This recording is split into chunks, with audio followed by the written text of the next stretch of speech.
Wayanad DCC president ND അപ്പച്ചന് സംരക്ഷണം നൽകുമെന്ന് ഡിവൈഎഫ്ഐ. യൂത്ത് കോൺഗ്രസ് തോറ്റുപോയിടത്ത് ഡിവൈഎഫ്ഐ കാവലൊരുക്കുമെന്ന് Pulpally block committee secretary Ajith K Gopal. മുള്ളൻകൊല്ലിയിലെ പരിപാടിക്കിടെ ND അപ്പച്ചനും പ്രവർത്തകരും തമ്മിൽ വാക്കേറ്റവും കയ്യാങ്കളിയും നടന്നിരുന്നു. വിവരങ്ങളുമായി ആഷിഖ് റഹ്മാൻ ഉണ്ട്. ആഷിഖ്, എന്തൊക്കെയാണ് വിശദാംശങ്ങൾ?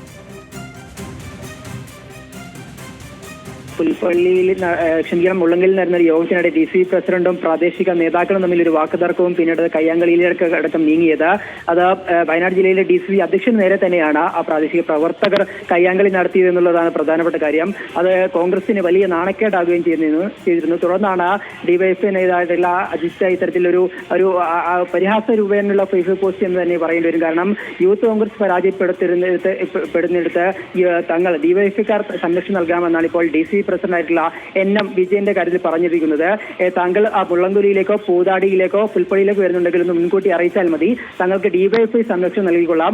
യൂത്ത് കോൺഗ്രസ് സംരക്ഷണം നൽകാൻ കഴിയില്ലെങ്കിലും DFI സംരക്ഷണം നൽകിക്കൊള്ളാം എന്നൊരു പരിഹാസ രൂപേണയുള്ള പോസ്റ്റാണ് യഥാർത്ഥത്തിൽ ഇപ്പോൾ ചർച്ചയാകുന്നത്. പ്രത്യേകിച്ച് കഴിഞ്ഞ ദിവസം നടന്ന യോഗത്തിനിടെ അദ്ദേഹത്തെ ആക്രമിച്ചു എന്ന രീതിയിൽ ആദ്യ വാർത്ത വന്നിരുന്നെങ്കിൽ പോലും യഥാർത്ഥത്തിൽ അദ്ദേഹത്തെ വലിയ രീതിയിൽ കയ്യാങ്കളിയിലേക്ക് നീങ്ങുന്ന ഒരു സാഹചര്യമായിരുന്നു കഴിഞ്ഞ ദിവസം ശനിയാഴ്ച നടന്ന യോഗത്തിലുണ്ടായിരുന്നത്. കോൺഗ്രസിന് വലിയ രീതിയിൽ നാണക്കേടാവുന്ന സാഹചര്യത്തിലാണ് ഇപ്പോൾ ഡിവൈഎഫ്ഐ അതിനൊരു പരിഹസിക്കുന്ന രീതിയിലൊരു Facebook post Pulpally block area committee secretary തന്നെ പുറത്തിറക്കിയിട്ടുള്ളത്. എന്തായാലും ഈ വിഷയവുമായി ബന്ധപ്പെട്ട് KPC അടക്കം ഇടപെട്ട ഒരു വിഷയമാണ്. കാരണം ഇതിൽ റിപ്പോർട്ടടക്കം DCCയോടക്കം നേടിയിട്ടുണ്ട്. നാളെ KPC പ്രസിഡന്റ് അടക്കം വരുന്ന സമയത്ത് ഈ വിഷയത്തിൽ പരാതി അറിയിക്കാൻ തന്നെയാണ് ഈ പുൽപ്പള്ളിയിലടക്കം നേതാക്കളുടെയും തീരുമാനം. Akhila, Wayanad DCC president ND അപ്പച്ചന് സംരക്ഷണം നൽകുമെന്ന് ഡിവൈഎഫ്ഐ പറഞ്ഞിരിക്കുകയാണ്. യൂത്ത് കോൺഗ്രസ് തോറ്റുപോയെടുത്ത് ഡിവൈഎഫ്ഐ കാവലൊരുക്കുമെന്ന് Pulpally block committee secretary Ajith K Gopal പരിഹാസ രൂപേണ പറഞ്ഞിരിക്കുകയാണ്. വിവരങ്ങൾ നൽകുകയായിരുന്നു ആഷിഖ് റഹ്മാൻ.